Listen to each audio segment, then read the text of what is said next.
नमस्कार दोस्तों, आज हम बात करेंगे माइक्रोफिल्ट्रेशन के बारे में। माइक्रोफिल्ट्रेशन बाकी फिल्ट्रेशन की तरह ही एक फिल्ट्रेशन सिस्टम है, जिसमें हम अभी अगर हम सीधी शब्दों में बात करें तो माइक्रोफिल्ट्रेशन जो है वो फिल्ट्रेशन के प्रोसेस ही है। जैसे हम प्रोसेस बात करें तो पहले हमारा आता है माइक्रोफिल्ट्रेशन,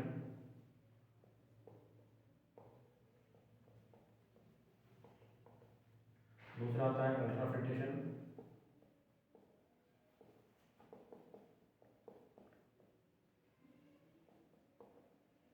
तीसरा आता है नैनो फिल्ट्रेशन,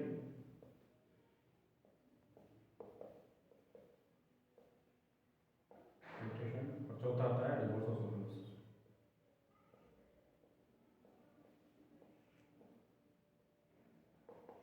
हमारे जो फिल्ट्रेशन है, नॉर्मली हम फिल्ट्रेशन की अगर बात करें तो हमारे फिल्ट्रेशन के हमारे 4 स्टेप हैं। जिसमें हम फिल्ट्रेशन की बात करें तो फिल्ट्रेशन हमारे 4 स्टेप्स हैं। जिसमें पहला आता है माइक्रो फिल्ट्रेशन, दूसरा आता है अल्ट्रा फिल्ट्रेशन, तीसरा आता है नैनो फिल्ट्रेशन, चौथा आता है रिवर्स ऑस्मोसिस। नॉर्मली इनकी एक रेंज है, इनके फोर साइज की एक रेंज है। ये नॉर्मली 0.1 माइक्रोन से लेकर 10 माइक्रोन तक का रेंज रखते हैं। 10 माइक्रोन तक का माइक्रोमीटर तक का रेंज रखते हैं। 10 माइक्रोन मीटर तक का रेंज रखते हैं। जो दूसरा स्टेप है हमारा, दूसरा जो अल्ट्रा फिल्ट्रेशन है, उसमें हमारा जो होता है वो 0.01 माइक्रोन से लेकर 0.1 माइक्रोन तक रहता है। तीसरा हमारा नैनो फिल्ट्रेशन है, उसमें 0.0001 माइक्रोन से लेकर 0.1 माइक्रोन तक रहता है। और रिवर्स ऑस्मोसिस है, उसमें 0.0001 माइक्रोन से लेकर 0.001 माइक्रोन तक रेंज रहती है। ये हमारी फिल्ट्रेशन की रेंज है, जिसमें हम नॉर्मली पानी को फिल्ट्रेशन करते हैं या हम वाटर को फिल्ट्रेशन करते हैं। अब इसमें हम जो मेन चीज़ें हैं वो है माइक्रो फिल्ट्रेशन। पहला स्टेप हमारा माइक्रो फिल्ट्रेशन है।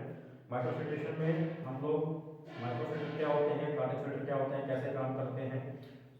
माइक्रो फिल्ट्रेशन जो है वो जनरली आपका फिल्ट्रेशन का एक प्रोसेस है, जिस प्रोसेस में हम सस्पेंडेड पार्टिकल्स, ट्यूबिलिटी या फिर एल्गी वगैरह निकालते हैं और उसको जो है हम साफ करते हैं। नॉर्मली मैं आपको दिखा देता हूँ पहले, आगे बढ़ने से पहले। ये हमारा कार्टेज फिल्टर है, जिसे हम माइक्रोन फिल्टर कहते हैं। इसका नाम टेक्निकली है माइक्रोन कार्टेज फिल्टर। इस माइक्रोन कार्टेज फिल्टर को का हम इस्तेमाल करते हैं पानी फिल्ट्रेशन के लिए, और भी बहुत जगह इस्तेमाल करते हैं। जैसे अपना फूड एंड बेवरेज में करते हैं, फार्मा में करते हैं, स्टेरलाइट जूस अलग करने के लिए करते हैं। बहुत सारे एप्लीकेशन है, उसके लिए हम बाद में आपसे डिस्कस करेंगे।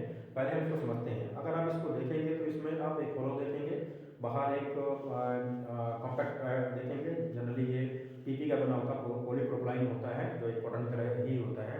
उसको कॉम्पैक्ट किया जाता है, इसे हम स्पन टाइप कार्टेज फिल्टर कहते हैं। दूसरा भी होता है तो बोन टाइप कहते हैं। इस कार्टेज फिल्टर का अगर हम देखेंगे तो इसका जो जो डिज़ाइन है वो डिज़ाइन ऐसे बनाया गया है कि इस साइड से पानी फीड किया जाएगा और पानी इस साइड से और ऊपर साइड से निकल के बाहर जाएगा। इसे हम कहते हैं dead and process. Dead and process filtration में क्या होता है, मैं आपको समझाता हूँ। डेड एंड प्रोसेस में क्या होता है कि हमारा नॉर्मली हम पहले समझ लें प्रोसेस कैसे होते हैं। दो प्रोसेस होते हैं, एक होता है cross flow filtration. Cross flow filtration में क्या होता है, ये मेम्ब्रेन होती है, इस मेम्ब्रेन से हम पानी पास करते हैं।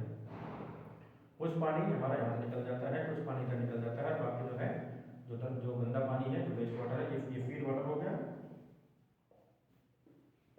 और यहाँ पर हमारा जो वेस्ट वाटर होता है, कंसनट्रेटेड वाटर यहाँ से निकल जाता है, और वेट हमारा इस साइड निकल जाता है। इसे हम कहते हैं क्रॉस फ्लो। और जब हम इसका एक एंड डेड कर देते हैं, यानी कि हम इसको डेड कर दें, पानी को हम आगे पास ही ना होने, तो उसे हम कहते हैं dead and flow. Dead and flow में क्या करते हैं, डेड एंड फ्लो में हम इस तरह का जो कार्टेज फिल्टर है, इस तरह से बना हुआ है, उस कार्टेज फिल्टर के अंदर क्या करते हैं, हम इसको पानी को हम ऐसे पास करते हैं।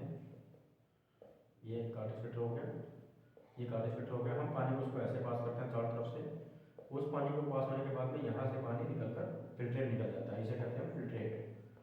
और इसका जो पूरा एरिया है वो डेड कर दिया जाता है, जिससे क्या होता है कि पानी हमारा बैक आउटसाइड से इनसाइड जाता है। तो उस आउटसाइड से इनसाइड जाने में क्या होता है कि ये पानी बिल्कुल फॉर्मेट निकल जाता है, और जो भी मिट्टी, सस्पेंडेड टर्बिडिटी या फिर एल्गी वगैरह होते हैं, वो सारे वो इस लाइन पर, इस बॉर्डर पर इकट्ठे हो जाते हैं। इसे हम कहते हैं फॉलिंग। ये मिट्टी वगैरह निकलने के बाद में एक टाइम ऐसा आता है जब हम इससे एक लेयरिंग ऐसी बन जाती है जिससे हमें पानी पास होना मुश्किल पड़ जाता है, या पानी की क्वालिटी खराब हो जाती है, या फिर प्रेशराइज हो जाता है, पीछे साइड में प्रेशर बन जाता है। उस कंडीशन में क्या करते हैं, हम उसको चेंज करते हैं या उसको हम रिप्लेसमेंट करते हैं। अगर आप देखना चाहो तो यूज करने के बाद में ये जो कॉटेज फिल्टर होता है वो ऐसा होता है। स्टार्टिंग में हमारा कॉटेज फिल्टर ऐसा था, बिल्कुल सफ़ेद हल्का लाइट, बिल्कुल जो है साफ़ सुथरा दिख रहा था। अब उसके इस्तेमाल करने के बाद में, यानी कि इस कंडीशन को होने के बाद में, ये फॉलिंग होने के बाद में ये कॉटेज फिल्टर ऐसा दिखता है। इसके ऊपर और इसके थोड़ी सी अंदर एक लेयर बन जाती है जिसे हम कहते हैं सस्पेंडेड सिल्क लेयर। इसका ये फॉलिंग होने के बाद में जो फीड प्रेशर है वो प्रेशर बढ़ता जाता है और पानी इससे आगे पास नहीं हो पाता, जिसकी वजह से हमें इसको रिप्लेस करना पड़ता है। ये हमारा जो काम करता है वो क्रॉस फ्लो के तौर पे काम करता है, सॉरी डेड एंड फ्लो के तौर पे काम करता है, क्रॉस फ्लो पे आरो काम करता है। अब इसमें मेनली जो डिज़ाइन करते हैं हम कैसे करते हैं, इसमें जो डिज़ाइन होता है हमारा वो इसकी जो वेलोसिटी पे डिज़ाइन करते हैं, वेलोसिटी के हिसाब से हमारा फ्लो डिज़ाइन होता है। वो वेलोसिटी के हिसाब से अगर हम देखें तो इसका हमारा 1 to 3 मीटर पर सेकंड के हिसाब से हम आगे फिल्ट्रेशन डिज़ाइन करते हैं। यानी कि हम जब भी हम फ्लो डिज़ाइन करते हैं तो हम उसकी वेलोसिटी देखते हैं कि वेलोसिटी कितनी रहेगी, वो 1 to 3 मीटर पर सेकंड के हिसाब से वेलोसिटी लेते हैं। और उसका जो फीड प्रेशर रहता है, फीड प्रेशर जो नॉर्मली हम माइक्रो फिल्ट्रेशन की बात करते हैं, उस माइक्रो फिल्ट्रेशन में फीड प्रेशर जो रहता है वो हमारा 1 kg to 4 kg के बीच में रहता है। सो इस प्रेशर और इस वेलोसिटी के हिसाब से हम डिज़ाइन करते हैं, इसी हिसाब से साइज डिज़ाइन होता है, इसी हिसाब से बाकी फ्लो डिज़ाइन किए जाते हैं। अगर हम साइज वाइज बात करेंगे तो साइज वाइज जो भी बात करेंगे हम, साइज वाइज सिर्फ एक पर्टिकुलरली साइज के लिए उस फ्लो को डिज़ाइन किया जाता है। सो मेन जो पैरामीटर हमारे डिज़ाइन करने का फिल्टर है वो ये है, हम उसमें वेलोसिटी और जो है फीड प्रेशर के बेस पर डिज़ाइन किया जाता है। अब हम इसमें अगर बात करें कि इसकी एप्लीकेशन कहाँ पर है, कहाँ कहाँ काम करते हैं, तो शायद आप लोग जानते होंगे कि सबसे ज़्यादा इसका एप्लीकेशन जो है वो घरों में ही है। घर में हम लोग इसका इस्तेमाल करते हैं। हमारा उसका एप्लीकेशन है, माइक्रो फिल्ट्रेशन का एप्लीकेशन है, एप्लीकेशन मेन एप्लीकेशन इसका है वाटर ट्रीटमेंट में है। पहला एप्लीकेशन वाटर ट्रीटमेंट में आप लोग सब जानते हैं कि हमें इसमें घरों में इस्तेमाल करते हैं और जहाँ भी पानी का फिल्ट्रेशन करना होता है वहाँ इस्तेमाल करते हैं। दूसरी जगह इसका है सिरप वगैरह, यानी हम इसको कहते हैं स्टरलाइजेशन।